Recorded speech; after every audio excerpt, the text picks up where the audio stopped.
2 రోజులు వచ్చి కార్యక్రమం ఇతర ప్రాంతాలకు తెలిసే విధంగా సమన్వయం చేయాలని కూడా మీ అందరికీ విజ్ఞప్తి చేస్తాం.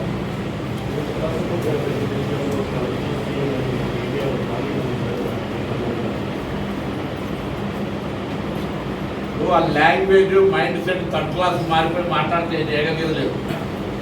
తెలంగాణ బిడ్డగా రాజ్యాంగంలో అపార అనుభవం ఉండి పేద గ్రామీణ కుటుంబం నుంచి రైతాంగ కుటుంబం నుంచి వచ్చిన వ్యక్తిగా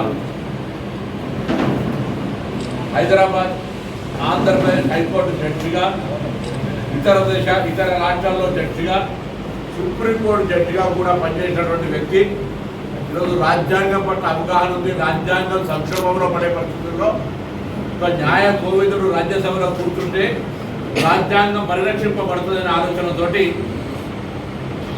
రాజ్యాంగం పరిరక్షింపబడుతుందని ఉపరాష్ట్రపతి అభ్యర్థిగా వారిని ఎంపిక చేయడం జరిగింది. ఇది కాంగ్రెస్ పార్టీ నిర్ణయం కాదు, ఇది మొత్తం ఇండియా అలయన్స్ సంబంధించినటువంటి నిర్ణయం. వీలైతే ఇప్పుడు గోడ మీద ఉన్న టీఆర్ఎస్ పార్టీ ఈ ఎన్నికల్లో ప్రజలకు వాస్తవాన్ని చూపెట్టే ప్రయత్నం చేయాలి. వాళ్ళు అట్లనే భారతీయ జనతా పార్టీ ఎప్పుడే పోతారా, లేదా తెలంగాణ బిడ్డగా తెలుగు బిడ్డగా ఉపరాష్ట్రపతి ఉమ్మడి ఇండియన్ అలయన్స్ అభ్యర్థికి మద్దతు ఇస్తారా, వారి విజ్ఞత వారి భవిష్యత్తు కార్యకర్త చెప్తుంది. లేదు మా అండర్స్టాండింగ్ భారతీయ జనతా పార్టీ మాకున్న అవగాహన మేము ఆ కేసుల నుంచి ఇట్లనే రక్షింపబడాలంటే మేము ఇట్లా తిరుగుతూనే ఉండాలి, కాంగ్రెస్ పార్టీని మేము వాళ్ళతో కలిసి ఉండాలి రహస్యంగా, కాబట్టి మేము వాళ్ళకే ఓట్లు వేస్తారు అనేది ఇప్పుడు రేపు 9వ తారీఖులో తెలిసిపోతుంది. నాకు ఇంకొకటి ఆశ్చర్యం అనిపించింది. యూరియా ఎవరిస్తే వాళ్ళకి ఓటేస్తారట. ఆయన 10 సంవత్సరాల మంత్రి.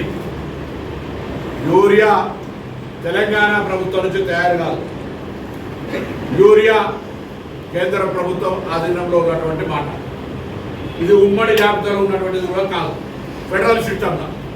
ఇది పూర్తిగా కేంద్ర రసాయనాల వ్యవహారాల శాఖ మంత్రి ఉంటాడు, రాష్ట్రాలలో ఉండరు. దీని పంపిణీ అంతా కూడా fertiliser government of India secretary online ద్వారా చేస్తూ ఉన్నాడు. ఈ సందర్భంలో తెలంగాణకు వివక్షపూరితంగా ఉద్దేశపూర్వకంగా ప్రభుత్వాన్ని బదనాం చేయాలి.